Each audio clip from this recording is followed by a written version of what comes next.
उद्धव ठाकरे आणि राज ठाकरे यांची जी काल मुलाखत झालेली आहे त्या मुलाखतीमध्ये नवीन असं काही त्यांनी सांगितलेलं नाही. पुन्हा तीच कॅसेट वाजवलेली आहे. महाराष्ट्र दुबळा होणार, मराठी माणसाचं काय. सत्ता आपण भोगलेली आहे, सत्तेमध्ये आपण होतो.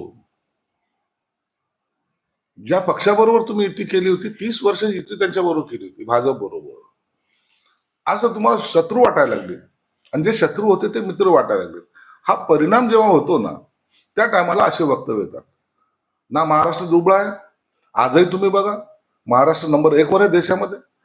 आणि म्हणून अशा वेळेला आपल्याच महाराष्ट्राची बदनामी करणं आणि काहीतरी महाराष्ट्रामध्ये विचित्र काहीतरी घडतंय असं दाखवण्याचा त्यांचा प्रकार आहे. परंतु आता मराठी माणूस असेल, महाराष्ट्रात माणूस असेल, हे जाणू नये की महाराष्ट्र आता प्रगतीपथावर आहे.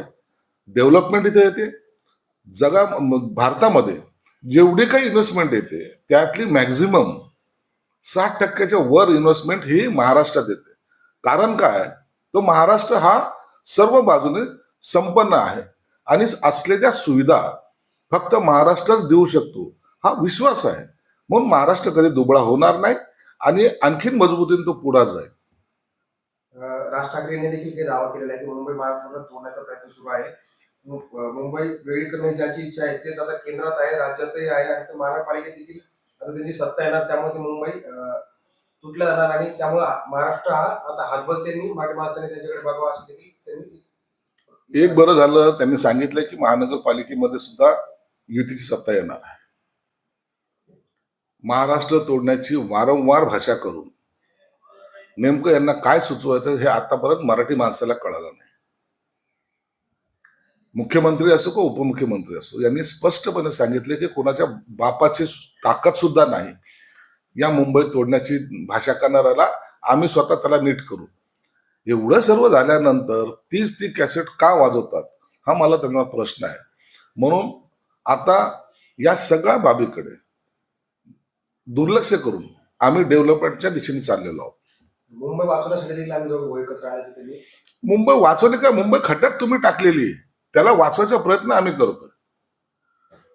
मुंबईचं वाट कुणी लावली? इतके वर्ष सत्ता असून सुद्धा मुंबई का डेव्हलप नाही झाली? आता ह्या 5 वर्षात का कशी दिसते तुम्हाला मुंबई? म्हणून डेव्हलपमेंटचा विषय तुमचा नव्हता, पर्सेंटेजचा विषय तुमचा होता. आणि ही एक दरवेळेला आपण जे म्हणतो ना की सोन्याचं अंड देणारी ही कोंबडी ही आपल्या ताब्यात राहावी हा त्यांचा प्रयत्न आहे. 50 कोटी म्हणजे 50 कोटी 40 आमदारांसाठी 2000 कोटी आले कुठून असा सवाल राज ठाकरे यांनी उपस्थित केलेला आहे. आता हे गडे मुर्दे काढण्यात काही अर्थ नाही. पराभव होत असताना अशा वक्तव्य करून काही त्याच्यावर सनसनाटी निर्माण होणार नाही.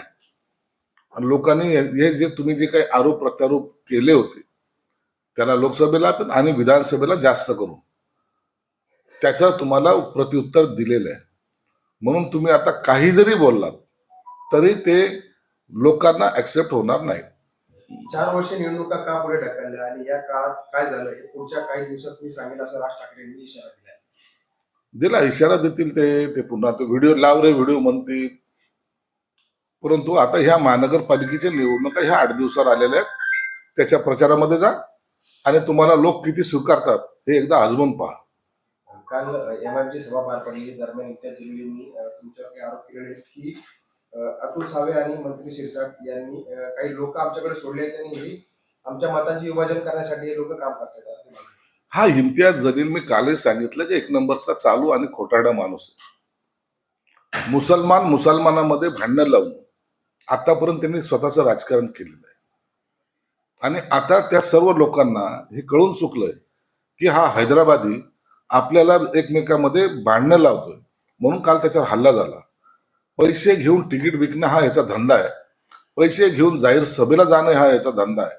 म्हणून अशा या धंदेवाईक माणसाकडे माणसं पाठवण्याचा किंवा त्याला मारण्याचा आमचा काही हेतू नाही. आम्ही त्या भानगडीत पडतही नाही. जो जसं करेल तसं भरेल. इसलिए म्हणून काल शेर आया रे आया जो म्हणणार होता, अभि शेर भागो भागो जर झालं काल त्याचं ते तुम्ही सर्वांनी पाहिलेलं आहे. शेर कसा पळत होता आणि लोक कशी मागे लागली होती. ते अजून एक म्हणतात की तुम्हाला उद्देशून एक मंत्री निवडणूक आयोगाकडे गेले होते आणि पतंग निशाणी परत द्या असं म्हटलं होते. मात्र येणाऱ्या काळात त्यांना आता पतंग सोडावा लागणार आहे. आम्ही पतंग तुला पतंग बनवू आणि दोर आमच्या हातात ठेवू. म्हणून तुझी तुझी दोर ही आमच्या हातात आहे, एवढं लक्षात ठेव. आम्ही काय करायचं, लोकसभेमध्ये तुला पराभूत केलं, तुला विधानसभेत पराभूत केलं, आता तुला काम राहिलेलं नाही. दलाली करणं हा एकमेव धंदा त्याच्याकडे उरलेला आहे. ठाकरे गटाचे नेते दगडू सपकाळ हे नाराज असल्याची चर्चा होती. त्यानंतर एकनाथ शिंदे साहेब त्यांना भेटायला गेलेले, त्याची नाराजी व्यक्त करतात. दगडू सपकाळ हा शिवसेना प्रमुखाच्या काळापासून विभाग प्रमुख राहिलेला आहे. सगळ्यात विश्वासू माणूस म्हणून त्याला समजलं जातं. परंतु आता विश्वासू माणसाची गरज उभाटाला राहिलेली नाही, हे यावरून स्पष्ट होतं. म्हणून आता दगडू सपकाळांनी काय निर्णय घ्यायचा आहे हा त्यांचा जरी प्रश्न असला, परंतु अशा निष्ठावंत कार्यकर्त्यावर अन्याय होतो हे आता मुंबईकर सुद्धा पाहत आहेत. सर, जेएनयू परिसर में नारेबाजी को लेकर मंत्री नीतीश राणे ने कहा है कि अगर कोई प्रधानमंत्री नरेंद्र मोदी के खिलाफ इस तरीके से देश विरोधी नारे लगाता है तो हम उसे पाकिस्तान उनके अब्बा के पास भेजने की पूरी तैयारी कर रहे हैं। देखिए, देश में रहने के बावजूद कोई देश विरोधी अगर घोषणा देता होगा तो उसको कोई भी बर्दाश्त नहीं करेगा.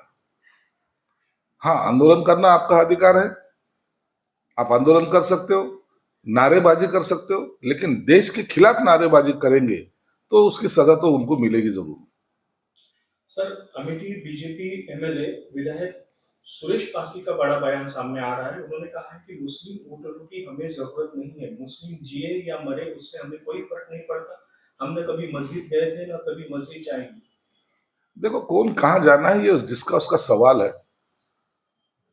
हमारा पहले से ही कहना यह है कि जो भारत द्वेष्टा है या तो भारत के खिलाफ है वो हमारा दुश्मन है, भले भी कोई भी जात का हो. लेकिन जो मुस्लिम अतिरेकियों का साथ देते हैं उसके खिलाफ तो हम भी है ना. हम उनसे भी वोट की अपेक्षा करते हैं, लेकिन वक्त के साथ बदलना नहीं चाहिए. जो भूमिका है वो अपनी कायम रखो, तो शायद ही इस जो अतिरेकी है या तो देश विरोधी लोग हैं उनको तुम्हारा धाक रहेगा. सर, नीतीश राणे ने कहा है कि जो लोग फर्जी वोट या वोट जिहाद करते हैं उनका मंशा है कि इस देश को इस्लामिक राष्ट्र बनाया जाए, तो अगर इस पे आप क्या कहेंगे? देखो, कोई इस्लामिक राष्ट्र बनाने की कोशिश करेगा तो ना बनने वाला है. यहाँ का हिंदू जागरूक है और वो अच्छी तरह से जानता है देश में क्या करना चाहिए. इसलिए अगर किसी ने बनाने की बहुत सालों से भी मंशा रखी होगी तो उनको करारा जवाब भारत ने दिया है, और उस अतिरेकी कार्रवाई को आज भी उसी तरीके से जवाब दिया जा रहा है. इसलिए कोई मुस्लिम राष्ट्र बनाने की कोशिश करेगा तो उसको उसका जगह जरूर दिखाई जाएगी. अगर ऐसे लोगों को एसआईआर के तहत इनको खत्म कर दिया जाए तो इसका स्वागत होना चाहिए, ऐसा कहा। किस खत्म करने से या कुछ करने से ये बातें खत्म नहीं होती. उनकी जड़ें उखाड़ना जरूरी है, और वो उखाड़ने का काम सरकार कर रही है, अच्छी तरीके से कर रही, और हमारा भी उनको समर्थन है. सर, अंबरनाथ में जो है बीजेपी और कांग्रेस के अलायंस में जो है युति हो चुकी है उनकी एक हिसाब से, और कांग्रेस ने हर्षवर्धन सपकाळ ने जो उनके जो 12 लोगों को निकाल दिया गया, उसके बारे में आप क्या कहना चाहेंगे? देखिए, बीजेपी ने वहां जो गलती की है, बीजेपी ना कभी कांग्रेस के साथ जाना चाहती. बीजेपी ने ओवैसी के साथ जो यमन में उनके साथ भी एक जगह पे युति की ऐसा सुनने में आया, लेकिन इसका स्पष्टीकरण देवेंद्र फडणवीस ने दिया है और वहां की युति उन्होंने तोड़ी है. तो अब ये मसला खत्म हो चुका है. जो कांग्रेस के पार्षद जो आए हैं उनका क्या करना चाहिए इसका फैसला मुख्यमंत्री देवेंद्र फडणवीस लेंगे. लेकिन सर, राजनीतिक गलियारों में ये चर्चा है कि अंबरनाथ में जो है एकनाथ शिंदे साहब को झटका देने के लिए अरे, एकनाथ शिंदे साहब को कोई झटका नहीं दे सकता. वो मातबर नेता है, गद्दावर नेता है. वो जिस राह पे चलते हैं लोग उनके साथ जुड़ते रहते हैं.